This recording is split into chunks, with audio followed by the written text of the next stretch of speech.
avec Yes. C'est notre moment. Dites oui aux actualités dans votre journal TV. Manomboka amin'ny 10:20 hatramin'ny 20 no anananay manana fitaovana maro ihany koa ny Agri Plus afaka ampiarahana azy arakaraka ny asa izay atao. Karazany telo briquet nitro misy vato, nitro plus, nitro LED, tic tac. Nitro mora sy raitra.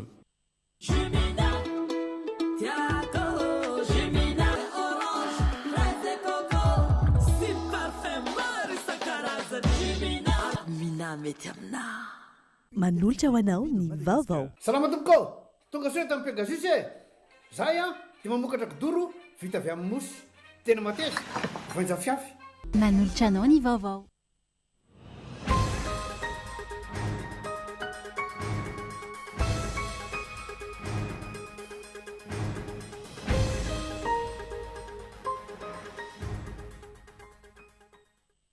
Ngadona tao Toamasina ny sambo mitondra solika amatsiana ny tompam-pamokarana herinaratra ny jirama tsy tokony hiteraka fikorontanana amin'ny famatsiana solika io ny filohan'ny fanavaozana ny repoblika manoloana ny fanambarany ny vondra ny mpanafatra solika eto Madagasikara. Betsaka ny vola vahiny hiditra teto Madagasikara ka nampiakatra ny tahirim-bola vahiny ho 3.7 miliara $. Mahazo aina ny ariary ny paitoekarena fa hena ny tahiry raha mitombo ny fanafaranentana. Tsy tokony andro ny fokoana andoham-pirenena ny fandravandro androm-panjakana notakiana teny an-kanja oro tanora-pitolona. Ny anteny meram-pirenena izay tsy mbola vonona hanavaomarina ka fotoana izao tokony hanehoana izany amin'ny asa ho ny mpanolotsaina politika amin'ny filohan'ny fanavaozana ny repoblika. Tsy mbola mahavelona ny filalaovana tantara amin'ny onjam-peo Europsihatra. Izy ireo izay nangataka tamin'ny minisitra voakasika isitrahany ny zony toy ny mpamorona rehetra ao amin'ny olon-da nandritra ny fanomezana mari-boninahitra ho azy ireo. Any ivelany olona manodidina ny 200 no fantatra fanamony ainy raha mihoatra ny 150 ireo naratra vokatry ny horontany mahery vaika nanana tanjaka 7.4 izay nandravarava tao Kolombia ny antsipriandreo.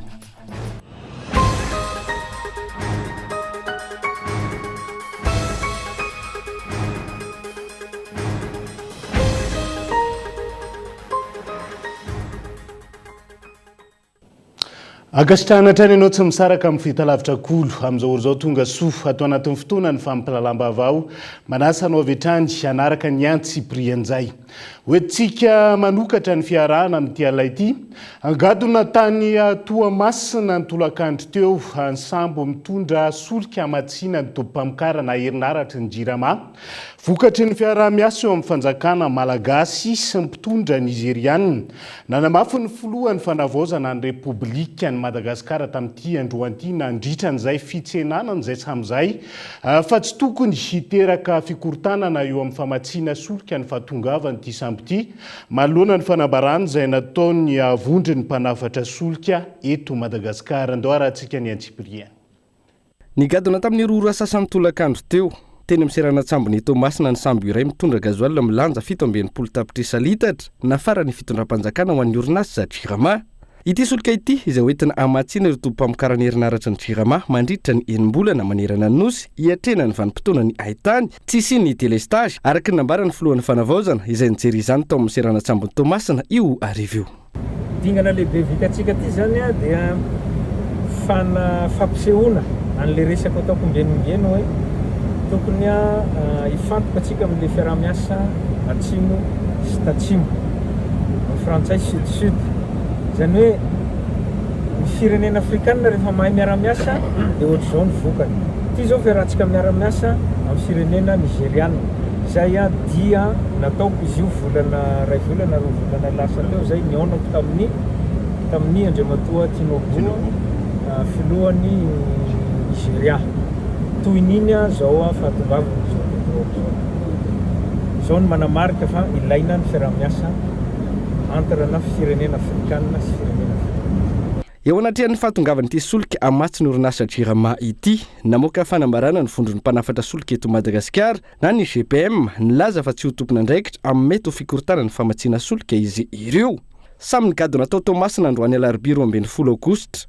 ny samy mpitondra solika ny GPM sy ny any ny fanjakana izay mitondra ny solika ho an'ny orinasa jirama tsy afaka mampiasa ny fitehirizana solika automasina ny GPM fa tsy maintsy ny solika ho an'ny orinasa jirama aloha no atao raha ny fanazavana manodidina ny 970 tapitrisa litatra ihany no zaka ny fitehirizana solika automasina mety hiteraka olana eo amin'ny famatsiana sy ampiana ny tahira nefa ny fikorontanan'ny rafitra famatsiana efa nisy hatramin'izay ho hatrany ny fanambarany ny GPM mitakitatitra sy fanadihadiana ary porofo momba ny fanitsina natao araka izany ny fondron'ny orinasa mpanafatra solika fanambarana izay novalian'ny filohan'ny fanavaozana avy hatrany nandritra ity ny tany Tomasina ity. Antonina moa ny antony anakorotana ny famatsiana solika eto Madagasikara amin'io. Tiako fantatra hoe inona le filazany azy hoe akorotana famatsiana solika le izy fa zay mahita hoe ny anakorotana zany fifandaminana no atao rehefa misy atao zay ine tsy miditra any amin'ny varotra ataon'jareo fa jirama zao aloha no vatsinay satria jirama iny mampijaly ny vahoaka malagasy. Irosa avy hatrany amin'ny fandaminana sy fitsinjarana ahafahana mampiasa aingana ity solika ity ny fitondram-panjakana sy ny orinasa jirama isoroana ny fahatapahan'ny herinaratra ho hatrany ny fampitambavao voaray. Betsaka ny vola vahiniditra teto Madagasikara ka nampiakatra ny tahirim-bola vahiny ho 3.7 miliara dolara. Mihamazovana ny miamazo aina ny ariary vokatrizay fa raha mitony fitombo ny fanafarana entana eny io tahiry io ka ilaina fandanjalanjana ho ny paitoekarena nanaovana fanadihadiana tojondrina tahiry. Tafakatra 3.7 miliara dolara ny réserve d'échange any Madagasikara tamin'ny faran'ny volana Jona 4.4 ny tombo raha oharina ny tamin'ny Jona 5.4 izay 3 miliara dolara. Io tahiry io izay ahafahana mandoa ny entana afarana mandritra ny 7 volana raha 5.7 volana ihany izany ny taona 5.4. Ny antony nampitombo io reserve io araka ny fanampim-panazavana no ny fahabetsahan'ny vola vahiny niditra teto Madagasikara vokatry ny fividianan'ny banky foibe devizy tao amin'ny marché interbancaire. Natratra 7.9 tapitrisa dolara ihany koa ny vola niditra tamin'ny firenena avy amin'ny fanondranana, ny servisy sy ny fanampiana famatsim-bola tetikasa lehibe ary ny transfert. Manampy ireo ny vola avy amin'ny banky mondiale mitetina 10 tapitrisa dolara sy ny tetikasa lehibe natratra 5.20 tapitrisa dolara. Ankilany mamoaka vola vahiny ao amin'ny réserve d'échange hatrany amin'ny 500 tapitrisa dolara isam-bolana eo isika amin'ny fanafarana entana, ny fividianana solika, ny sakafo, ny zava-pisotro ary ny PPN, ny fanafody, ny fiara sy ny kojakoja, milina sy fitaovana ho an'ny orinasa, ny akora fototra amin'ny famokarana no manana ta ambony amin'io. Mila mametraka paikady maharitra ny fanjakana sy ny banky foibe ho ny paitoekarena hitazomana sy anatsarana io. Antony mety ho tranga mandalo io fiakaran'io no ny fahatongavan'ny vola vahiny fanampiana avy any ivelany fa tsy noho ny fanondranana entana lafo vidy mandavataona. Nefa i Madagasikara tsy mbola afaka miala amin'ny fanafarana isam-bolana ireo filana fototra. Ka io zany lasa conjoncturel fotsiny ao anatin'ny fotoana fohy fotsiny zany no lasa isin'ny hoe mahazo aina le vola malagasy fa ny aoriana kely izay iverina amin'ny problème teo mihitsy izay hoe lasa cyclique foana zany le izy rehefa tsy misy politique industrielle mazava tsara, rehefa tsy misy politique financière mazava tsara, ifinanciana ireo l'investissement atao anatiny, rehefa tsy misy politique de gestion la devise mazava tsara, mba tsy andanindaniana foana ireo devise ireo, mba tsy hisy koa le hoe fanajanonana vola vahiny any ivelany avy amin'ny exportation natao na reny hoe blanchiment d'argent reny dia reny rehetra reny zany miaraka daholo dia zay vao antenaina ny tena tsara n'ilay toekarena. Raha tiana hitombo hatrany io vola ao amin'ny réserve d'échange io, bila manondrana entana hampidirana vola vahiny mihoatra ny 500 tapitrisa dolara isika, ahafahana mampitombo ny vola vahiny miditra noho ny mivoaka. Etsakilany mitombo hatrany ny malagasy mandrarà izay mpanafatra entana avy any ivelany ka mampitombo ny famoaham-bola vahiny antony ilana fandanjalanjana sy drafitra matipaika. toizantsika amin'izay vaovao ny toekareny izay hatrany anidina hatrany amin'ny 7.7 isanjato amin'ny fanondranan'ireo orinasa afakaba avy aty Madagasikara makany velany ho an'ny enim-bolana voalohany taona 2024.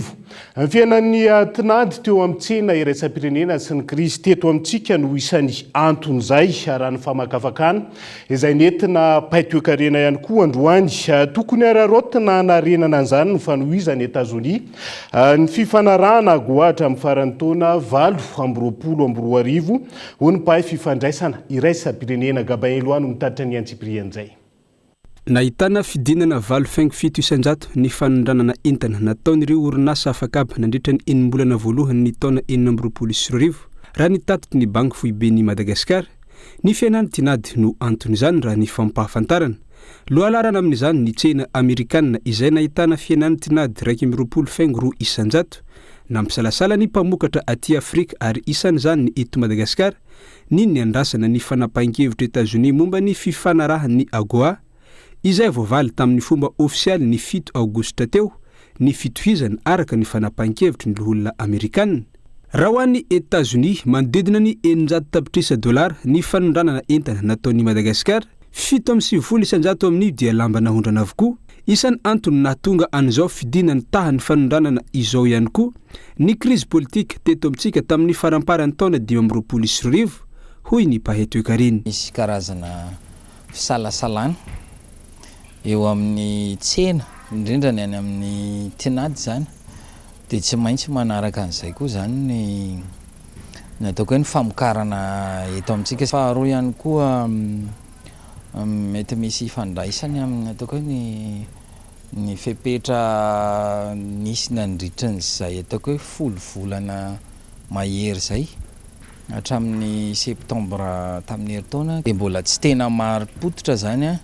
Tanjana mbola fototra io dia isany ataoko hoe marojefy anankiray a mamaritra ny ataoko hoe stabilité an'ilay atmosphère d'investissement. Fa mavesatra ny sanda mifindramam-bola dia somary mavesatra ny sandam-pamokarana. Ankoatr'izay, raha ny fanadadiana natao dia fantatra fa manomboka mamindra tsikelikely ny ampahany amin'ny tinadiny any amin'ireo firenena heverina matanjaka kokoa amin'ny fifaninanana toa any Egypta sy Kenya ireo mpividentana Amerikanina sasantsasany. Tranga izay mampitombo ny tsindry mianjady amin'ny industria ny lamba eto Madagasikara izany, izay miankina betsaka amin'ny tsena iraisam-pirenena. Na izany, heverina ho soa fanararoatra vaovao ho an'ny firenena malagasy ho fanaingana indray ny toekarena sy ny fifandraisana amin'ny Etazonia izao fanohizana ny AGOA hatramin'ny taona 2024 izao. Mazava ho azy fa ny famokarana ny zava-dehibe fa ny tsy ahafahana mamokatra dia ny krizy ara-politika ary aorian'ny krizy ara-politika dia tsy maintsy mbola miaron-doha tsikelikely dia mila fotoana izay zavatra zay mila confiance dia hatramin'ny 2028 zany fantatsika fa ny fifandraisany iraisam-pirenena dia miova isaky ny ray segondra fa ao anatin'izay fotoana zay mbola betsaka ny zavatra mety hiova fa fantatra aloha zany dia manana tombontsoa aty Madagasikara ny Amerikanina manana tombontsoa aty Afrika. Tsy ny mpamokatra sy ny mpandraraha-mpanondrana entana ihany fa manana anjara ndraikitra ihany koa ny fitondram-panjakana hitady sy hanatsara ny lalam-barotra eo amin'ny sehatra iraisam-pirenena. Eo ihany koa ny vondron'ny orinasa afakaba GFP na ny groupement des entreprises France et partenaires amin'izao fanomezana fanalavam-potoana nataony Amerikanina hahafahan'ny Afrikanina hanondrana ny entana mankany Etazonia hatramin'ny taona 2024 izao. Fa tokony tondra tombontsoa mivaika hanao amin'ny Madagasikara ny fididia nataon'ny mpitondra ny velany ho ny mpamakafaka fiainam-pirenena. Isan'izany ny fampiasam-bola ny sehatra ny fizantany ary ny fiara-miasa ara-toekarena. Efa nitsidika firenena maro raha ny filohan'ny fanavaozana ny Repoblika manokana ary fiara-miasa maro no natao sonisy nandritrizay Hentsora Soarimalala. Maro fifanarahan'ny-piara-miasa vita sonina nandritra ireny fitsidiana nataon'ny filohan'ny fanavaozana ny Repoblika tany ivelany ireny.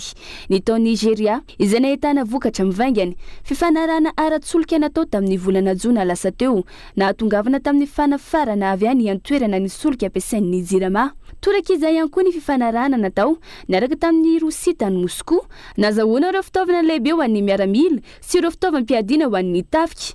Misy ny vokatra ary tokony hisatrany ny tamberin'andraikitra amin'ny vahoaka malagasy aorian'ny fitsidiana ofisiely ataon'ny mpitondra ny ivelany araka ny fanazavany ny mpamakafaka fiainam-pirenena. Zany zavatra resanao zany eo amin'le resaka ohatran'ny hoe PV na rapport. Zay matoka hoe tokony ministra foana manao izy satria rehefa ministra manao anazy dia manao rapport izy. Fa ny eto amintsika moa matetika ny mpitondra fanjakana mieritreritra hoe tsy manana compte à rendre amina vahoaka. Dia zay zavatra zay lasa izy dia manao conférence de presse fotsiny izy eny amin'ny aéroport dia ohatran'ny hoe vita fandraisany anazy. Ny suite rehefa avy eo matetika le namana sy tapaka miprofite ny discussion natao tany fa tsy le firenena. Eo no ataoko hoe mila faritana tsara foana ny zany fepetra amin'ny lalao satria zay foana mbola mampatantsika hatramizao. Tsy mazava le fepetra tokony hoe alina ny tokony atao mba hampanakarena ny vahoaka malagasy. Mafina mora ne mandeha ny velany izany mandeha ny velany zao dia tonga fanjakana dia tonga any dia manao zay hitako any miresadresaka any dia alaina télé dia manao Facebook dia voaka le zavatra fa ny résultat rehefa avy eo ny volam-bahoaka fotsiny lany. Ilaina hatrany ny fanamafisana ny fifandraisana ara-diplomatika eo amin'ireo firenena noho izany hisinga iray ho amin'ny fampandrosoana ara-toekarena sy ara-tsosialy raha ny fanazavana hatrany. Tsy mijanona amin'ny resaka fifandraisana ara-politika ihany ny diplomasia fa manokatra sehatra vaovao ho an'ny fiara-miasa amin'ny sehatra maro ihany koa. Manana anjara toerana lehibe amin'ny fanatanterana ny vina fampandrosoana ny firenena ny diplomasia indrindra raha ampifandraisana amin'ny tombotsoa ara-toekarena. Noraisin'ny filohan'ny fanavaozana ny repoblika mivady an-tanana ny fikarakarana sy ny fianarana ilay zaza manana toentena varira.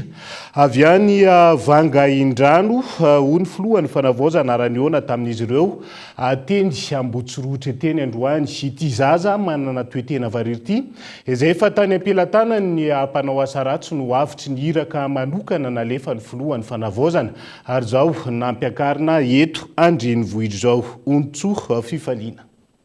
Manoloana ny fandrahonana mbola niatitra tamin'ilay zaza manana toetena varira sy ny reniny avy any Vanga Indrano. Nampiakarina eto Antananarivo izy ireo ary noraisin'ny filohan'ny fanavaozana teny amin'ny lapam-panjakana Ambotsirotra ny fikarakarana azy ireo sy ny fianarana ity zaza manana toetena varira ity izay horaisin'ny filohan'ny fanavaozana mivady an-tanana raha ny fanazavana. Eto izy mianaka izay tratran'ny miaramila tamin'ny ora farany izay saika nanaovan'ny olona ratsy azy tany Vanga Indrano. Io le zaza izay fantatsika amin'ilay hoe varira moa zany. Dia nafarana ety Antananarivo mihitsy moa ireo satria mbola misy ambana, mbola misy mampitahotra azy amin'ny mety mbola iverenan'ireo naman'ireo olon-dratsy izay mbola tsy voasambotra reo amin'izareo. Dia ho tazominay mivady ety Antananarivo zany reo zahay no hikarakara ny fiainan'ny zaza ny fianarana. Ankilany, ho mariky ny fankasitrahana ireo miaramila, polisy ary zandary izay nanantanteraka ity iraka manokana ka naharavana tambanjotra ny olona mpamono sy mpivarotra zaza manana toetena varira tany Betroka, Isoanala ary Vanga Indrano ity nanome bonification d'ancienneté enina-karitra amin'ny 12 volana ho azy ireo ny filohan'ny fanavaozana. Ahafahan'izy ireo miakatra galona aingana kokoa. Atao kolotsaina eo amin'ny asa-panjakana manomboka izao ny fanomezana valisoa sy fankasitrahana ny asa vita ireo mpiasa-panjakana navita soa nanafitra fiainan'olona na nanafitra firenena ho hiatrany ny filohan'ny fanavaozana. Dia izay ihany koa no entsika manakatona ny tapany voalohany fampalalam-baovao amin'ity ality ho resahantsika eo rehefa avy eo amin'ny fitakiana samihafa mikasika ny fandravana ny anteny meram-pirenena sy ny biraomaritra manodidin'izay amin'izao fotoan'izao ezahantsika ho resahana ary hiakatra eo ihany koa ny mpanolo-tsaina politika amin'ny filohan'ny fanavaozana ny Repoblika Madagasikara iresadresaka momb'izay ao anatin'ny tapany faharoa ny fampalalam-baovao no anarantsika izay.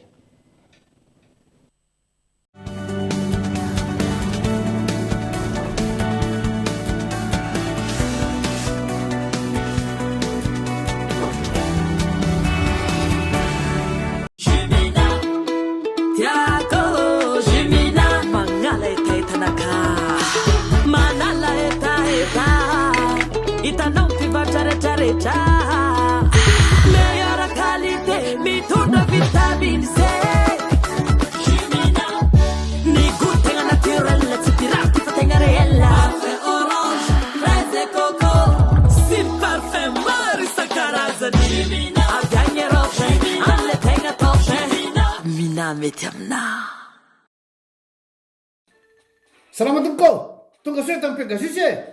Zahay dia mamokatra kidoro vita avy amin'ny mosy tena mateza voenja fiafy manitsy azon-damosina ary manampy amin'ny fitsaboana azy fonina azy safidianana tsy tiany bibikely io tsy mandray lelanafo azo andalorana azo atao conseil ana-canapé mety boela gilet de sauvetage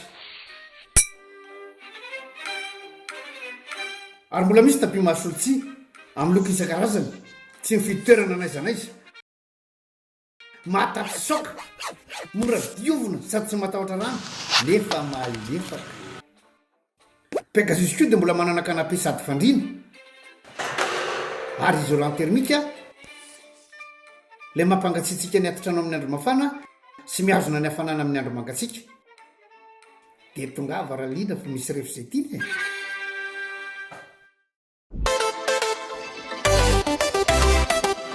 T'es pas prêt? Avec First Prestige de Yas, profite d'une giga promo. T'as 400 SMS, 30 000 arrières d'appel, 10 minutes vers l'international. Et maintenant, 15 gigas de net. Oui, 15 gigas au lieu de 1 giga. Et c'est toujours à 30 000 arrières. Appelle vite le dièse 322 étoile 93 dièse ou va sur ta super app Yas et moi. C'est jusqu'au 31 août seulement. Yes.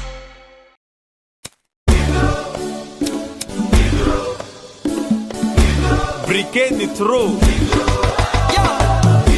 Mura bidizi wo, ela pepolani, briquet mateza.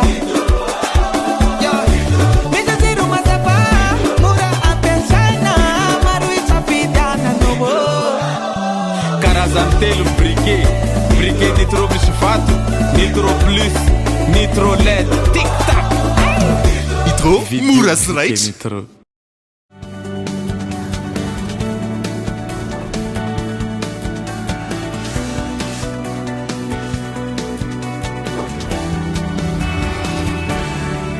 Anohizantsika ny tapany faharoa amin'ny fampalalam-baovao amin'ity ala ity.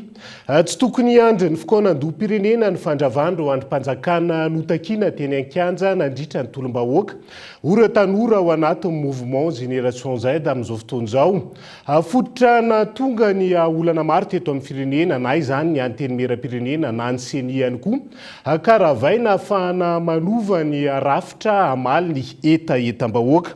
Etsan-kilan'izay ny laza mazava ny filohan'ny fanavaozana raha ny diany tany Toliara fa tsy afaka mandrava ny rafitra misy fa miankina mitapaky ny fokoana andoham-pirenena no ahafahana miroso amin'izay rina fitiavana.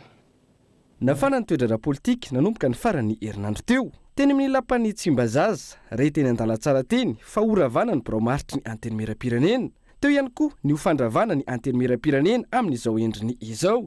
Ny fanindran-dalana tamin'ireo ary nanamafy ny ahiahin'ny mpamakafaka politika sy ny mpanara-baovao ny fivoriana tetsy sy roa nataony ny solom-bavim-bahoaka, ny sabotsy, ny alahady ary ny toy tamin'ny fivoriana ny katitrano teny Tsimbazaza omaly talata. Nandritra ny valan-dresaka natao an'ny mpanao gazety nanambara i Petra Kotiniaina fa manohana ny fitantanana ny fanavaozana ireo solom-bavim-bahoaka maro anisa eny anivony anteny meram-pirenena. Androany, nisy ireo avy amin'ny Gen Z nanao fanambarana fa tokony irosona ny fandravana ity androm-panjakana ity araka nefa fitakiana teny Ankanja nandritra ny tolona ny septambra oktobra 2024. Feno ny fepetra andravana ny anteny meram-pirenena sy ny CENI eo anoloany tsy fahombiazana ho iatrany ny fanamafisana nentin'ireo mouvement Gen Z.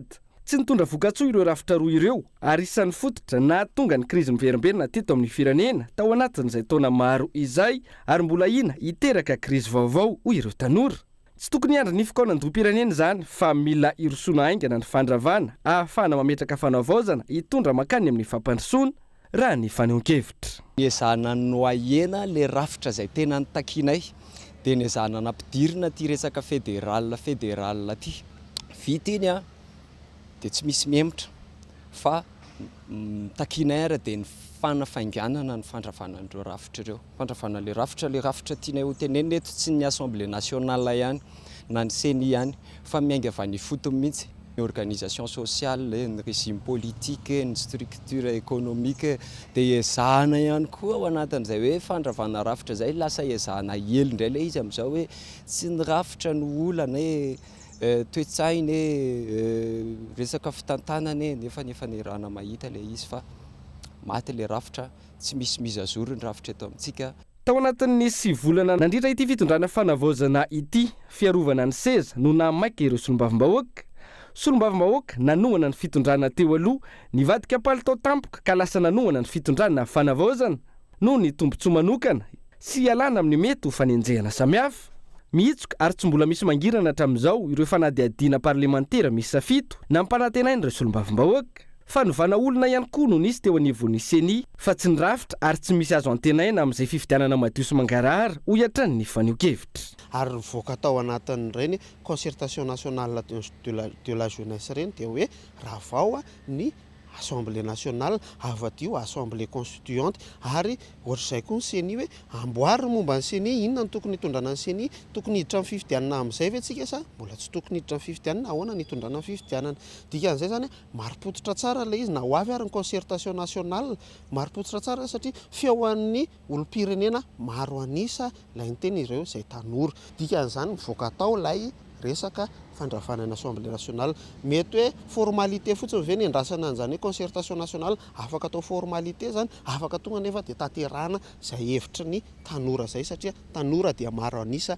eto a Madagasikara. Raha iverenana nanambarany filohan'ny fanavaozana tany Toliara fa tsy afaka ny mandrava ny rafitra misy ny tenany ary tsy afaka ihany koa esorina amin'ny toerana mahafilohan'ny fanavaozana azy. Mifototra mididy laharana 10 navoaka ny fitsarana avy momba ny lalam-panorenana ny 24 oktobra 2024 ny fitondrana misy ankehitriny ary manaja izany manara-dalàna fa tsy manao mpitolo toy ny mpitondra tany aloha. Mazava ny nambaran'ity didy ity fa manohy ny asany hatramin'ny faran'ny fepitoana voalazany lalam-panorenana ireo rafitra rehetra misy. Raha ho an'ny anteny meram-pirenena manokana amin'ny taona 2024 no tapitra ny fepitoam-piasany raha toka ny taona 2024 ny an'ny seni. Miandry izay tapaka amin'ny fikaonan-doha-pirenena isika ho iatrany ny filohan'ny fanavaozana tany Toliara ka miankina amin'izay tapaky ny malagasy amin'ny fikaonan-doha io ny ho ampitsindro andrim-panjakana sy rafitra ireo. Ny solombavambahoaka ankilany mikiropaka sy miasa mafy mandresy lahatra etseroa ny amin'ny tsy tokony hirosona amin'ny fandravana azy ireo na ho an'ny androany na ho aoriany ny fikaonan-doha-pirenena. Eo anatrehan'izay fikonokononana sy kofokofohana eny amin'ny lapan'ny Tsimbazaza izay andrasan'ny mpanara-baovao sy ny olom-pirenena no hoe iroso alohan'ny fanatanterana ny dinika politika ve sa iandry ny fikaonan-doha-pirenena ny fanapahan-kevitra ny amin'ny fandravana na tsy ireo rafitra sy andrim-panjakana no takiana teny an-kanja andrasana ny fivoaran'ny raharaha. Miazakazaka ny raharam-pirenena amin'izao fotoan'izao maro ny fanontaniana ihany koa manitikitika ny mpanara-baovao sy ny vahoaka malagasy ao anatin'izay. Isan'izany ny zava-misy any anivony anteny meram-pirenena amin'izao fotoan'izao androso tamin'ny fivoriana mikatitrany ny solombavambahoaka efa reny ny fanazavana samihafa aloha zany ny ampany nambarany solombavambahoaka sy ny filohany ho andrim-panjakana ny anteny meram-pirenena zany. Tao anatin'izay fa eto indrindra ny mpanolo-tsaina politika filohan'ny fanavaozana ny Repoblika Madagasikara Andriamatoa Andriatina miarim-bita miarabanao tonga soa atao ny fampalalam-bavao inona no zava-misy marina eny anivony anteny meram-pirenena raha ny fomba fijerinao anatin'izay. Miarahaba antsika mpanaraka ny vaovaon'ny Kolo TV amin'izao andro hariva zao. Amin'ny fijeriko manokana manoloana ny tranga misy eny amin'ny Assemblée nationale dia mampametra-panontaniana tokoa. Amiko manokana matoa nisy ny fitsanganan'igny vovonana parlementaire igny dia misy ahiahy eo amin'ireo samby solombavambahoaka satria mahatsiaro ireo solombavambahoaka namana fa voahosihosy tafiditra ao anatin'ny fia andakaraiky amin'ny tsy fahefana ny adidy izay napetraky ny vahoaka malagasy sy napetraky ny tolona tamin'izy ireo ka iarahantsika mahita misy tokoa ny fivoriana mikatotrano misy ny fanambarana nataony solombavambahoaka tsy ankilany izay hita fa te hanambatra hery hiaro lay tena fanavaozana hita ihany koa fa misy izay trosa izay nangatahan'ny tanora sy nangatahin'ireo vahoaka malagasy maro anisa teny akianja dia anisan'izany ny fanokafana fanadihadiana ani Andriamatoa filoha teo aloha sy ireo namany izay namotoka sy nanimba ary nahatonga ny Madagasikara anatin'izao. Tsy tokony misy zavatra mampanavy ao anaty lisy satria raha ny fomba fijery hitantsika ny composition any mandrafitra n'ilay vovonana natsangana 20 mahery ny solombavambahoaka. Solombavambahoaka mpanohana ny fitondrana teo aloha androany ve tsy misy mampana amin'ny mampanolo-tsaina politika amin'ny filohan'ny fanavaozana ny Repoblika anao. Amiko rehefa tonga teo amin'ny fitondrana ny filohan'ny fanavoazana dia nametraka ary nampahafantatsa ireo solombavam-bahoaka fa raha ny hetahetan'ireo vahoaka sy ireo tanora teny akanja dia ny handravana nyo anjo-mandrakana anakiraha io nefa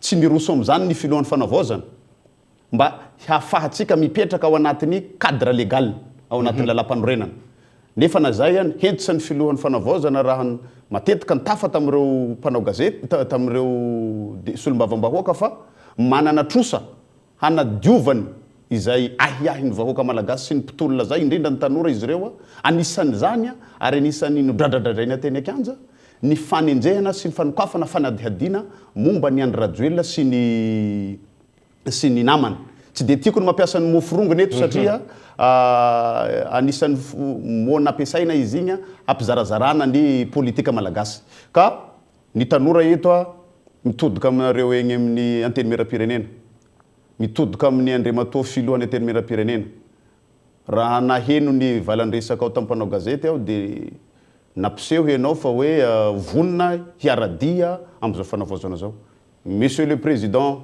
sy teny endrena solony aiko takiny tanora takiny vahoaka malagasy ny hanokafanareo tsy misy hatakandro ny fanadihadiana sy ny fanenjehana ny filoha teo aloha sy ireo namany zay namotika sy nanimba antifirenena irahantsika manana ity ratsorina zany la izy ao anatin'izay hoe mila mampiseho an'izay asa sy vokatra zay lay anteny mera-pirenena raha ty okilinina eo masony vahoaka malagasy eo masony reo tanora mpitolona voalazanao namako mpanao gazety zay fanenjehanareo olona namotika anty firenena ty zay ny fanenjehana fanokafana fanadihadiana momba ny filoha teo aloha Andry Nirina Rajoelina zay no anisany takiny tanora ary mety hampihena zay ahiahy sy zay lomilomy eo amin'ny tanora sy ny mpitolona zay amin'io anteny mera-pirenena io ary inona indray andritiny ty dinika politika mandeha amin'izao fotoan'izao ty be da be ny ataontsika hoe tête connue ao anatin'izany politika eto Madagasikara zany ny arahantsika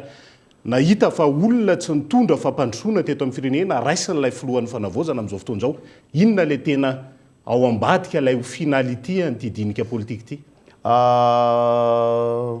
fotom-pisaina malagasy ary anisan'ny culture mampiavaka antsika malagasy ny fifampihenona ary anisan'izay io ataon'ny filohan'ny fanavoazana ny repoblika io ny mihaino na ny fandraisana azy ireo tsy midika velively fa hiroso amin'ny fiaraha-mitantana izy ary eto aho dia mampahafantatra antsika mpanao politika ianareo goaikantritra politika mpanao politika aoka zay ny fanaovanareo fitaovana ny ty firenena irahantsika manana ty efa teo amin'ny fitondrana io nareo anatin'ny firotaona zay tsy nisy zavatra vitanareo fa io ny fitondrana fanavaozana na vita nanova zavatra ao anatiny folo volana monja dia avy ianareo amin'ny angady sy ny harona amin'ny fitapitaka sisa mba hatonga amin'izay accord politika zay ny filohan'ny fanavaozana mino sy manantena aho fa tsy hiroso velively amin'ny accord politika na ny fizarana toerana afahanareo miditra ao anatin'ny gouvernement na afahanareo miditra ao anatin'ny fanavaozana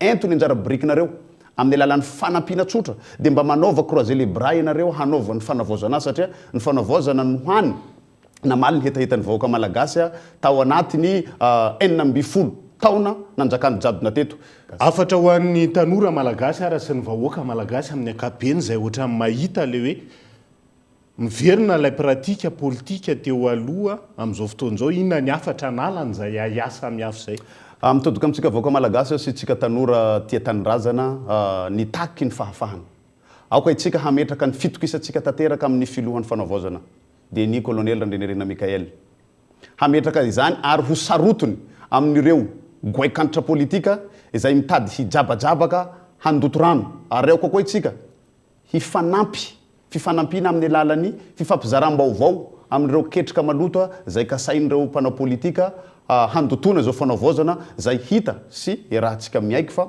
miroso amin'ny lay fanavaozana no tadiavintsika mampitandrina ihany koa ireo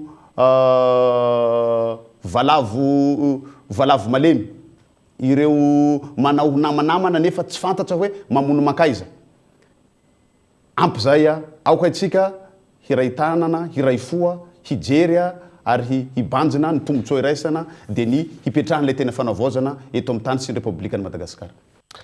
Agasitrana Andriamatoa Andritina miarambita mpanolo-tsaina politika amin'ny filohan'ny fanavaozana ny republika tao anatin'izay fitondrana ny fomba fijery mikasika ny zavamisy indrindra ny anivon'ny antenimera-pirenena izay. Fa nitokona nandoro-godiarana ary nanakana arabe tamin'ity alina ity amponina andrano aby izany hoe ny ety amin'ny Rodiga ex-Sombagel akaikin'ny camp miaramila. Angalarin'olona ny taninay izay nolovainay tamin'ireo razambe ampolontaonany maro ireo farany ka anton'izay fitokonan'izay. Itony hetsika raha tsy tonga midiny fotony mijery ny zavamisy minisitra tompon'andraikitra hoy izy ireo voasakana ny lalana ety antoerana ary miverina andalana ny ankamaroany ireo fiarakodia mivezivezy eny antoerana. Dao rahantsika ny fanampanazavana sy ny antsipirian'ny zavamisy.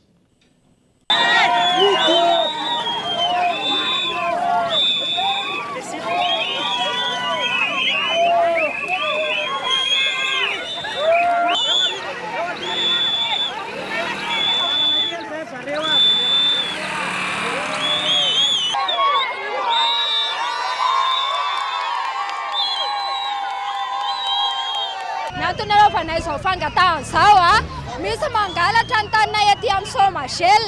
Eny fa natanin'olona efa misy titrary dia lazay mifataniny. Misy tranon'olona tsy olona efa ponina taty foana io olona io. Etsy koa misy tranon'olona ny taninay 44 ary etsy. Zay mifankalala daholo zay ety. Olona tsy fantatray avy ety kory milaza fa anazy ny tany. Zay ny anton'izao grevinay zao ary tsy hajanonay hoa io. Raha tsy milatsaka aty monsieur le ministre mijery akaiky ny raraty satria miseho manambola izy. Mena senatra any an-tanànanay mihitsy zay tonga any an-tanànanay nuse hoe forcen zay anao siny analanay eny amin'ny taninay. Taninay tompoko io dadabe anay ny namboly an'io hatramin'izay ary tohizandray aman-dreninay ary mbola volenay taranaka hatramin'izao ka tsy omenay ny anay. Dadabe sy bebe misy taratasy ara-dalàna nefa dia nisy olona tonga avy any hoe misy apartany tafiditra hono. Zavatra mampalahelo zany satria taiza foana zany reo olon'ireo hatramin'izay efa izay foana ny teny efa avy eo dia tonga avy any hoe zay ny teto. Nefa tany efa tamin'ny dadabe dada. Zay zanaka zao mandova ny dada. 7 Jona 2020 nametrahana ny didim-panjakana izay navoaka tamin'ny fomba ofisialy tao anatin'ny gazety-panjakana ihany koa mamaritra ny komity mpandrindra ny dinika nasionaly ho an'ny fanavaozana. Herinandro maro aty aoriana mbola miandry ny tohindry ny fifanarahana ara-politika mazava ahafahana miroso amin'ny fokonan-doha pirenena ho ny mpanao politika ka mbola sakana ny fandaminana sy ny fifampirarana eo amin'ireo mpisehatra voakasika ao anatin'izay. Naverimben'ny re tompon'andraky mpanjakana sy mpanao politika fa lara-pamena ny amana ny olam-bahoaka. Amana ireo disadisa ara-sosialy sy toe-karena ary politika. Androso izay rafitra mety asoa sy atsara ny firenena ary ametrahana ny tena fanavaozana ny fikoanadon'ny pirenena. Zava-dehibe ankina ny impirenena fa miada-bandera ny fikarakarana sy ny firosona amin'ireo dingana ahatongavana amin'ny fikoanadon'ny pirenena. Ny fahatelon'ny volana Jona 2024 no nisy fivoriana teo amin'ny fiadidina ny fanavaozana ny primature ny ministera ny fanavaozana ary ny FFKM.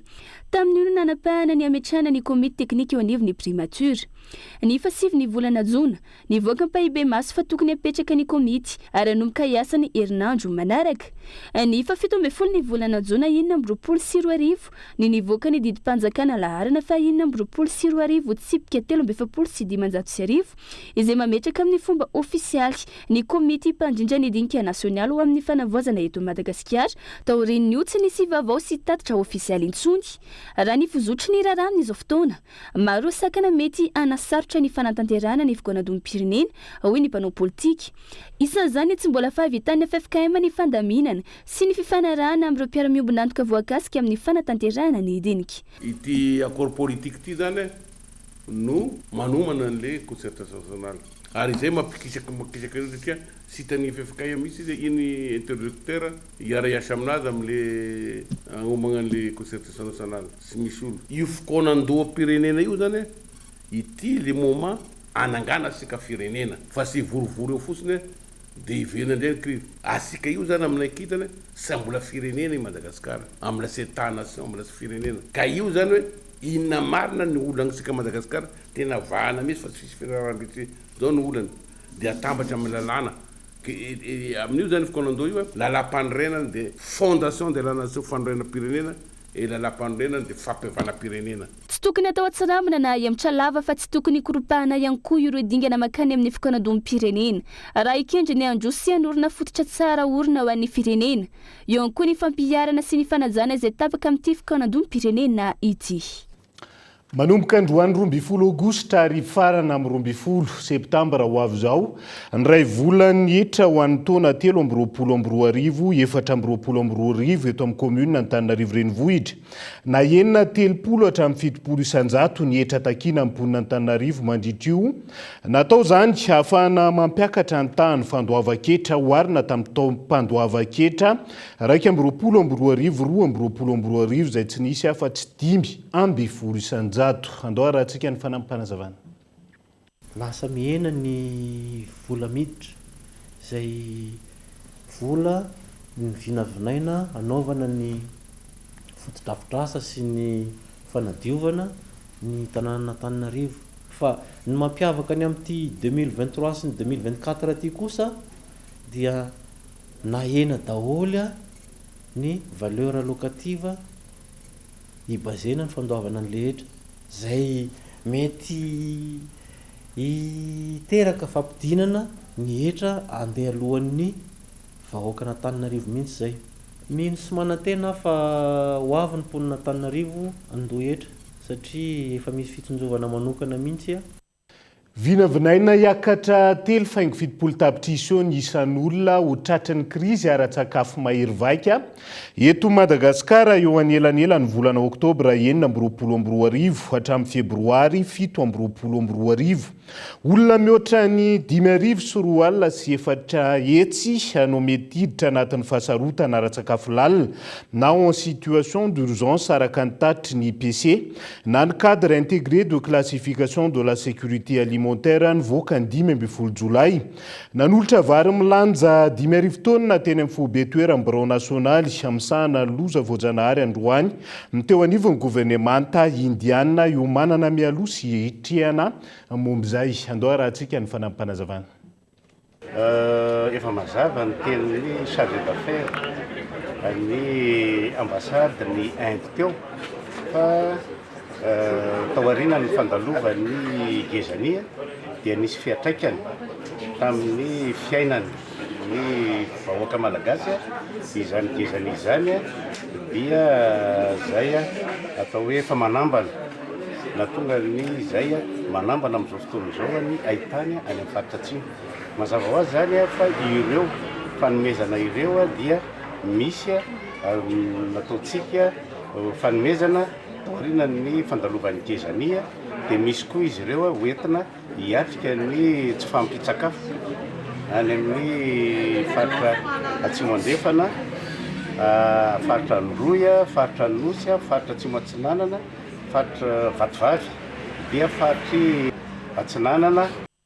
Lafomba vao hafa teboka misa telo lehibe no namitiana andro tsoakevitra voaray nandritra ny fionam-be ny fanavaozana amin'ny fampianarana teknika sy ny fanofanana arakasa izay natao tao Mahajanga ary ny farana tamin'ity androan'ity. Isan'izany ny fametrahana amin'ny paikady ahafahany rehetra misitraka fiofanana ho fanamorana ny fidirana eo amin'ny sehatry ny asa Christian Andriamihery Kolo Mahajanga.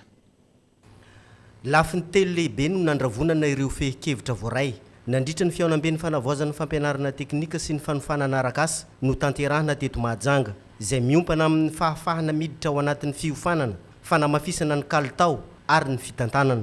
Voasolon-tena tao anatin'ny fandraisana anjara tamin'ireo hevitra ny voaka ny avy eo anivon'ny ministera foibe sy ny fitaleovam-paritra, ny piofana sy ny mpampiofana ary ny mpiara-miombonantoka.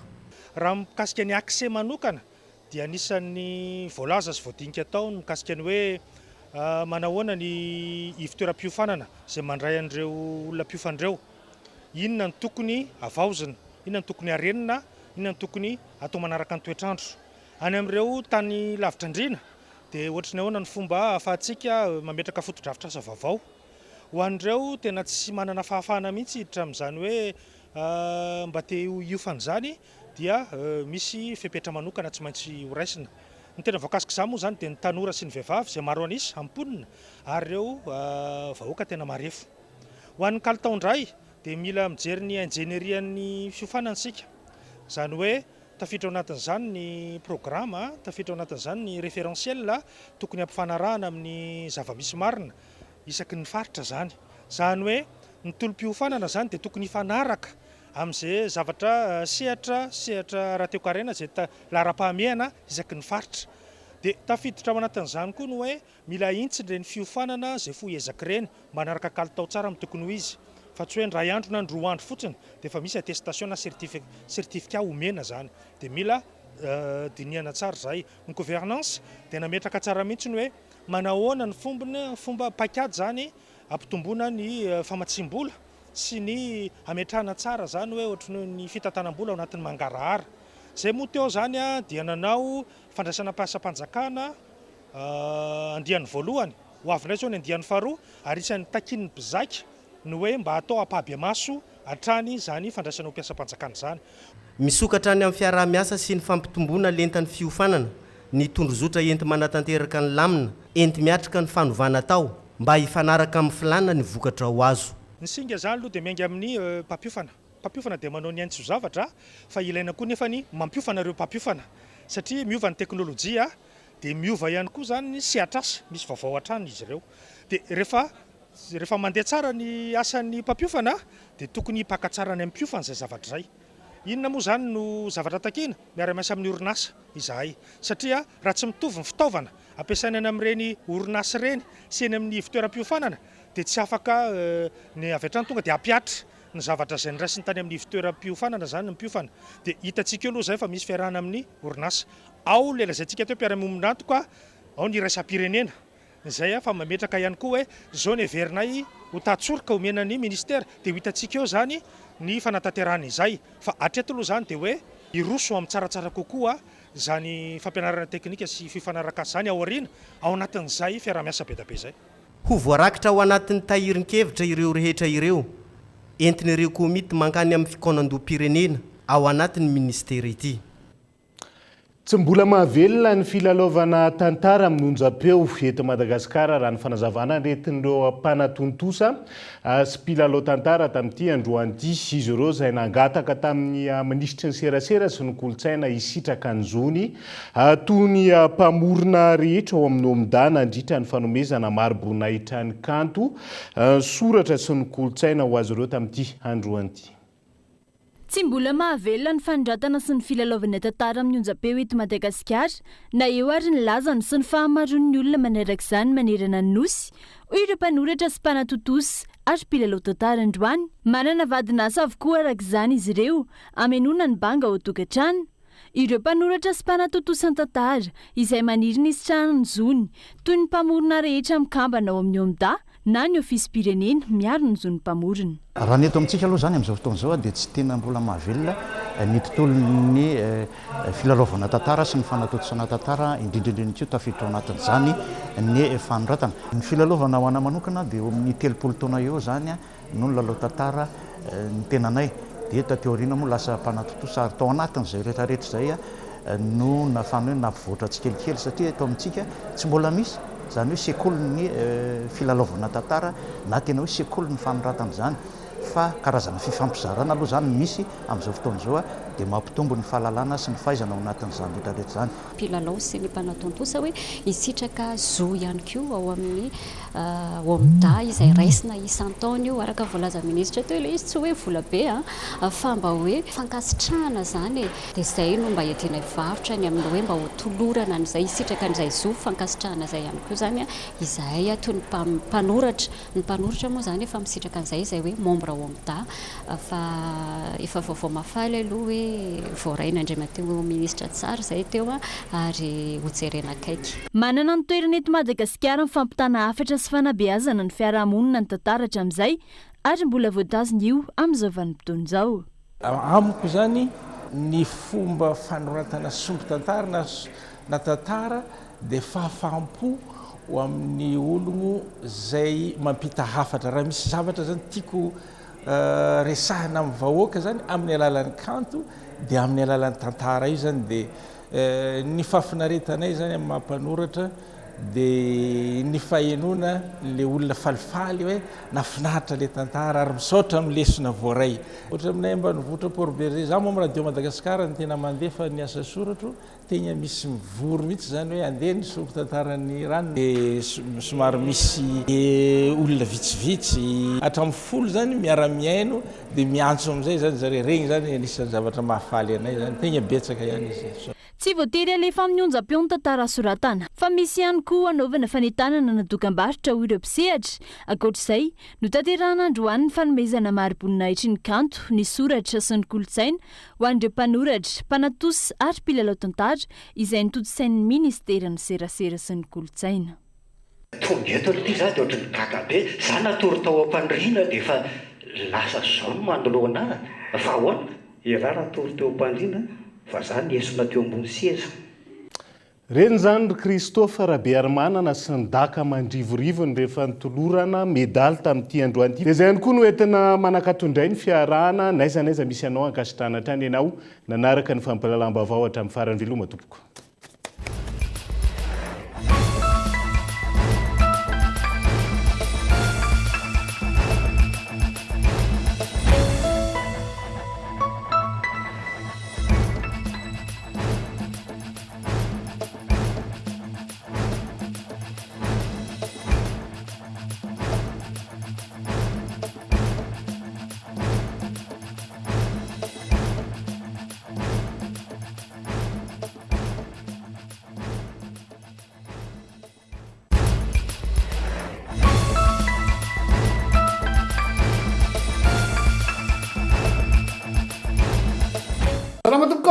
Tonga soe tamin'ny Pegasus e.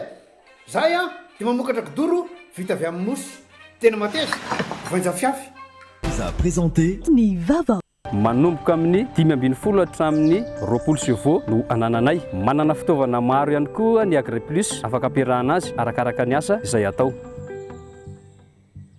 Karazany telo briquet, briquet nitro misy vato, nitro plus, nitro led, tic tac. Nitro mora sy raitra. Jumina, Tiago, Jumina, orange, fraise et coco, si parfum maro isan-karazany Jumina. Mina mety amina. Nanolotra ho anao teo ny vaovao. Avec Yes, c'est notre moment. Dites oui aux actualités dans votre journal TV.